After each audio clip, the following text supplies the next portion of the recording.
start looking and listening to how AI is being used within your organisation. Start looking to see whether this is positive or negative. And from my experience, there will be both. And thirdly, don't be afraid of it. You can either be the master or the servant when it comes to AI. And I'd recommend getting on top of it and being the master where possible and being in control of it rather than burying your head in the sand and hoping it'll go away, because believe me, it's not. Hello, ladies and gentlemen, and welcome to our interview with Mel Blackmore. Mel is the founder and CEO at Blackmores and Carbonology Ltd, and she is also a fellow podcaster in helping customers to raise awareness of ISO standards. Mel, welcome to our Risk Management Show podcast today. Hi, Boris. Thank you very much for inviting me. Yeah, it's a pleasure to be here. Absolutely, it's my pleasure. So I believe that we will have a very thoughtful conversation on the topic of ISO 42001 about AI management and how it helps businesses to mitigate AI risks, which is a very kind of popular right now because AI on the top of everyone's mind. But before that, could you please tell us, Mel, tell us a short story about your career path, what brought you to where you are right now, and what you guys do up to these days? Yeah, sure. So I've been the CEO at Blackmores for about 20 years now. Before that, I first got involved in quality management when I was studying, and that led me on to doing a total quality management degree, a postgraduate qualification. And I worked in the City of London for a number of years, working in quality management, and I'd always worked with international standards then. I then decided to go solo and start my own consultancy firm. So that's when Blackmores was established.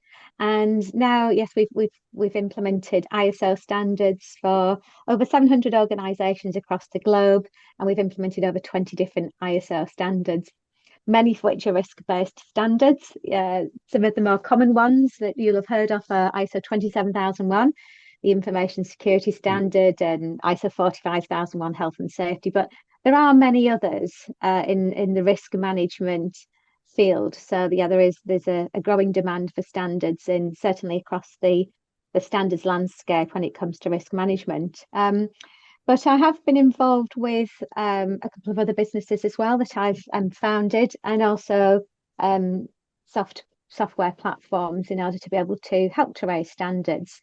The other company that I'm the CEO of is Carbonology, so they specialize in carbon standards. So it's something that I'm very passionate about. I'm actually studying for a master's by research in relation to the role that carbon standards play in helping organizations to achieve net zero.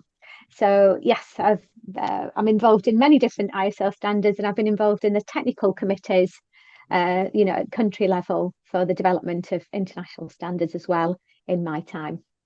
Oh, fantastic. Wow. It's kind of very special knowledge of the standards. So maybe we can start about, can you provide us an overview of ISO 42001 and its primary objectives in AI management? Absolutely, yes. Well, I mean, 42001 is a brand new standard. It's the first international standard for artificial intelligence management. And it's basically been designed to help organizations to implement, maintain, and improve AI management practices, because we all know that AI is used across businesses, whether we like it or not, and whether we are aware of it or not. Quite often, AI is in in everyday walking life. So, for example, ranging from your sat nav to even Netflix, there's AI embedded within that. So it has been around for a number of years, but I think it's only recently that businesses have started to become more aware of the significant advantages of using it, but also the disadvantages from a risk management perspective if risk isn't managed effectively. So back in December 2023, the ISO standard 42001 was published, not only by ISO, which typically that is what happens, but also by the IEC, which is the International Electrotechnical Commission as well. So the emphasis of this particular standard is that it is based on a structure that can easily be integrated with other ISO standards. Because interestingly, this does apply to all organizations, not just companies that potentially actually provide an AI offering. So it is applicable to all organizations. So hopefully that's provided you with just a slight overview. Mel, what are the compliance requirements and best practices for organizations developing and deploying AI systems in the regulated industries? Well, I would recommend, getting a copy of the standard for the actual details of the specification itself. The standard itself is structured in a similar way to other ISO standards. So if you've already got one of the other risk-based ISO standards, you will be familiar with the current structure and also some of the common requirements for compliance. So, for example, clauses 1, 2, and 3 are the explanatory clauses. So you don't have to implement those. That's just purely for information use only. And the remaining clauses 4 to 10 follow a similar sort of structure to other ISO standards, again, like ISO 9001 or ISO 27001. So in terms of the compliance requirements, clause 4 is all about context of the organization. So looking at risks and opportunities of the organization, and also determining the scope of the AI management system. So you need to be very clear on your scope and boundaries. Then clause 5 is looking at leadership. Again, similar to other ISO standards, so you need to have a leadership commitment to AI management across your organization and have an AI policy statement as well. So a number of organizations are starting to have AI policy statements. This is a specific requirement of this standard, and there are specific aspects that you need to include within that policy statement as well. So if any listeners are thinking, oh, we could do with an AI policy, the standard is a good place as a point of reference to get that information. You also need to be able to determine the roles and responsibilities and also authorities when it comes to AI in terms of the day-to-day activities and decision making as well. Okay, so that's a key area, which again, you find that the similar terminology in like health and safety standards where you see authority in there. So you do need to ensure that there are people within your organizations that are accountable ultimately. So a good way to be able to do that is to include it in a job description, for example.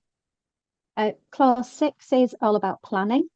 So this is where you do your AI risk assessment. And this is an invaluable tool for any business, really, that is managing AI. And we know that obviously organizations are using AI on a regular basis, both proactively and reactively. So it's about looking at what risks your organization is exposed to and how you can best mitigate risk in terms of best practice. One of the great things I like about this standard is that it has 4 annexes, which provides a lot more detail in terms of what the expectations are around risk assessments and also risk treatment, which I can explain about later on if you like, but for now I'll just try and keep it brief. So you do need to carry out an impact assessment. So what is the impact of AI within your organization and also to your key stakeholders? So that's another interesting factor. You also need to have objectives in place and be able to plan for any changes within your organization. So it's very much a dynamic type of system. It's not something that you set it and forget it. Policy statement, you could say that is true for, say, a year or so. This is very much about incorporating this into your day-to-day business. Clause 7 is about support. So this is, again, similar to other standards where we're looking at competencies, resources, awareness, and communication. So if you have an AI policy, it's important that you communicate that effectively and that you have AI controls in terms of how you use that as an organization. So, for example, at Blackmores within our business, we have specific controls about using AI. And we provided some examples within the company of the good, the bad, and the ugly in terms of the do's and don'ts of using AI within our company. And we've just got a small consultancy firm. And then, of course, we've got operations. So from clause 8 onwards, we're looking at how we're managing risk as an organisation. And clauses 9 and 10, again, similar to other standards when we're looking at performance evaluation. So monitoring and measuring the effectiveness of our AI controls and also covering off internal audits and management review. So internal audits is basically a health check to verify that you are doing what you say that you're doing as a business, which is really useful from a governance perspective. So if we're looking at ESG, for example, governance is a key part of that. And then last but not least, of course, is clause 10, which is improvement. So this is continually improving your AI management practices, which, as we know, the rate in which AI is growing, it's something that always needs to be on the agenda, and how we're using it, and also be able to identify any non-conformities or any opportunities for improvement. I mentioned the annexes briefly, but that does provide greater detail on setting objectives and controls and implementation as well. Fantastic. Yeah, you did a very great overview over this standard. So maybe you can give us some tips on implementation of these standards, because it's new and maybe people need to know how to best approach this in their organizations. Yeah, sure. Well, I mean, the first thing to do is to identify the scope of your AI management system. So ideally, as a planning exercise, you need to get leadership involved to identify which area of the business it's going to cover. Is it going to cover the entire organisation, so all services, sites, etc.? Most organisations will adopt a policy that will cover all operations. So you've got everything under control, basically. And you're not leaving any stone left unturned. You need to ideally get a team of people together who are going to be involved in this. So typically that's somebody from IT. The risk assessment really does act as a catalyst to understand where you're most exposed as an organisation from a risk management perspective. And you will then be able to identify any issues, and risks associated with the use of AI, such as plagiarism. The information in AI, believe it or not, is not always correct. And there's also other risks like data poisoning and other security risks that you need to be aware of when you're completing that risk assessment. Then you're looking at risk treatment. So how are we going to mitigate the risk associated with these AI risks? Once you've done that, you can then develop your key documents that are required for the standard, like the AI policy, your risk assessment, risk treatment plan, and any controls that you'd like to introduce across the organisation. You don't need a lot of lengthy documents. You can keep it very short and sweet.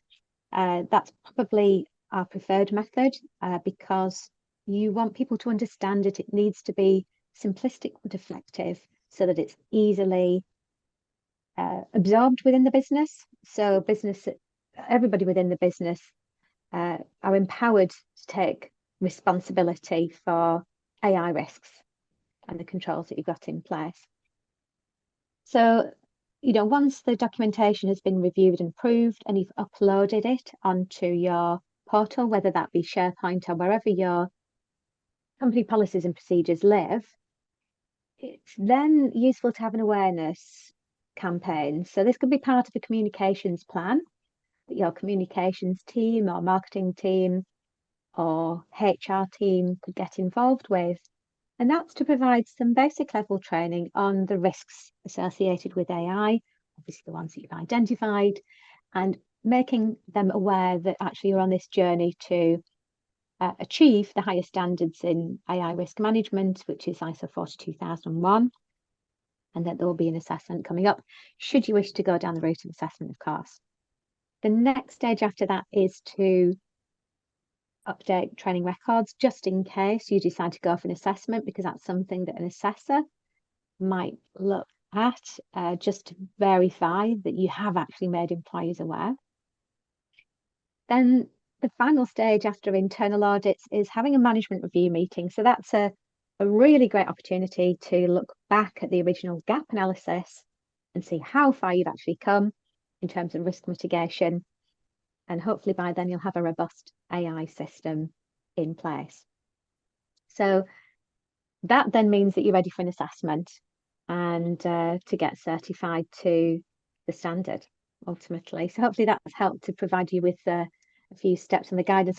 That's actually based on a methodology that we've used at Blackmores for many years, which we actually call ISOlogy, which is applicable to any ISO standard, but obviously I've made it relevant to 42001, as that's the standard we're discussing today. Fantastic.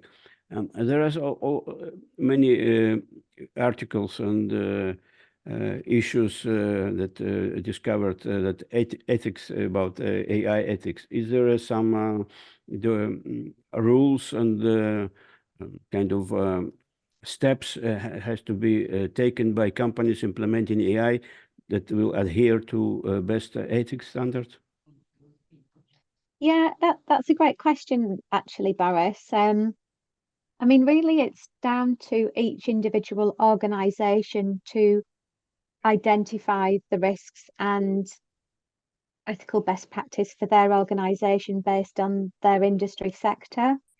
So I don't believe there's a specific section on ethics, but there is a section, I think it's in Annex B, on the guidance for AI controls. So that's probably as close as it would get. Yeah, and again, there's some information around AI management best practice across domains and sectors in Annex D as well. Okay. So let's drill a little bit deeper. So, for example, if we take a life of a risk or compliance manager, if there is one thing that they should start to prioritize right now that they're not doing currently in this space, what would it be?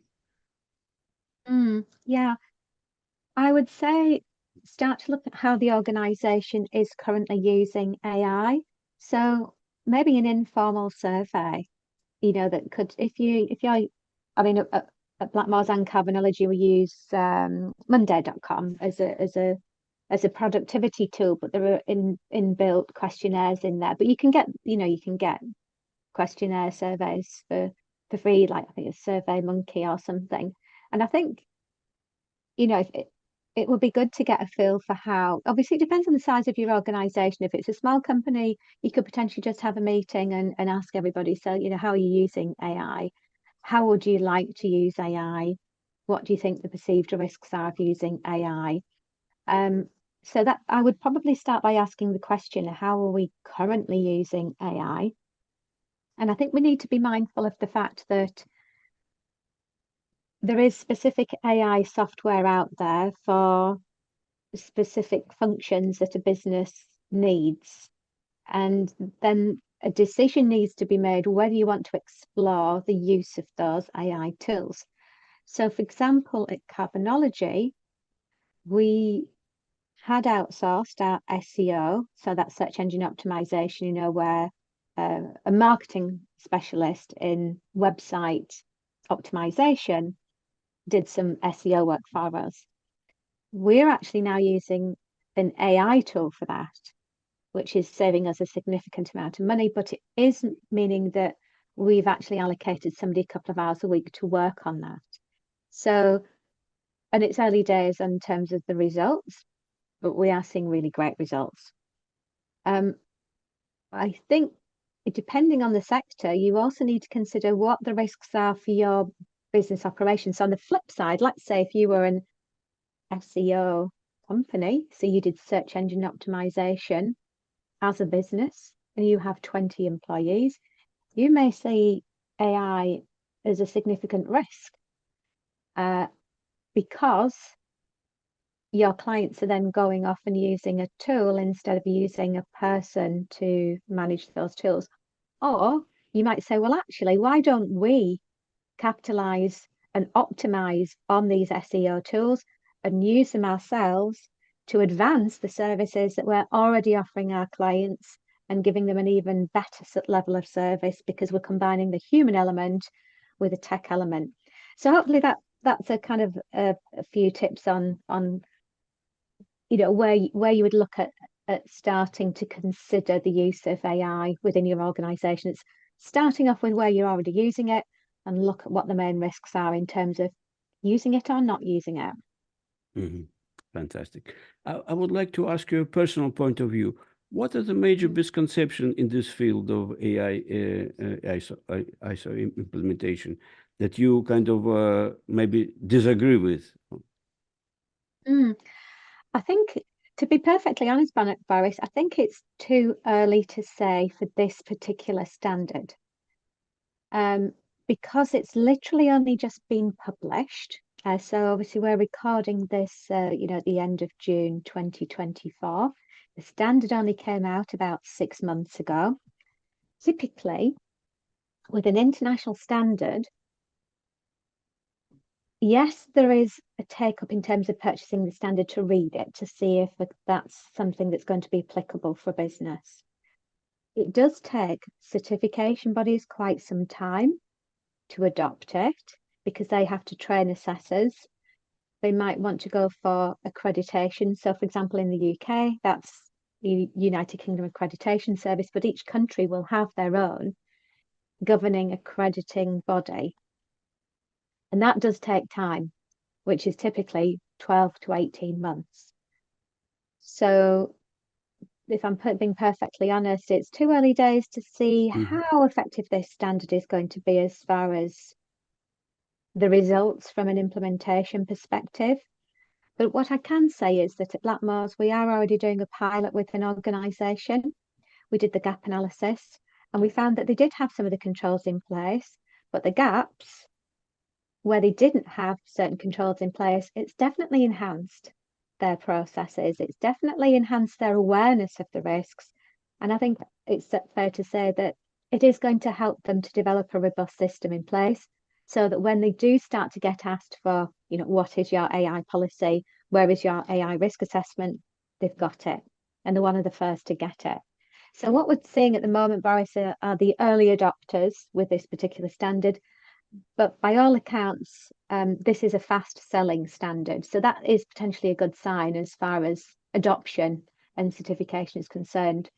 Giving my opinion on, some of the misconceptions with some other ISO standards that are risk-based.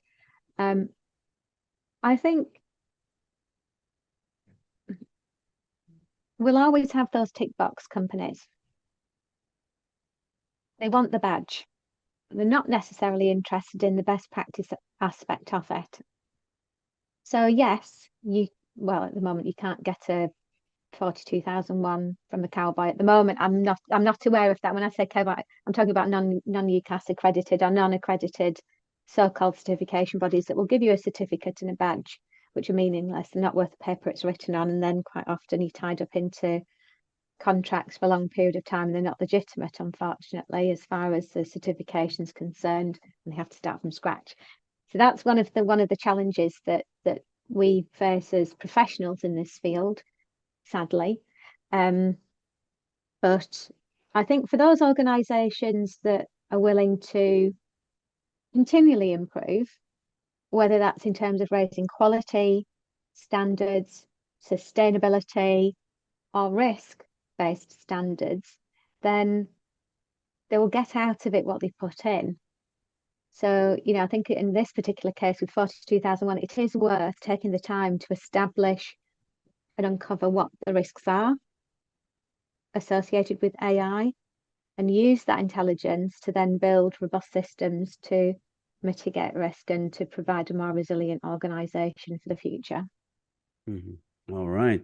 So if we summarize our interview for those who listening that would like to walk away with one or two major takeaways, what would it be?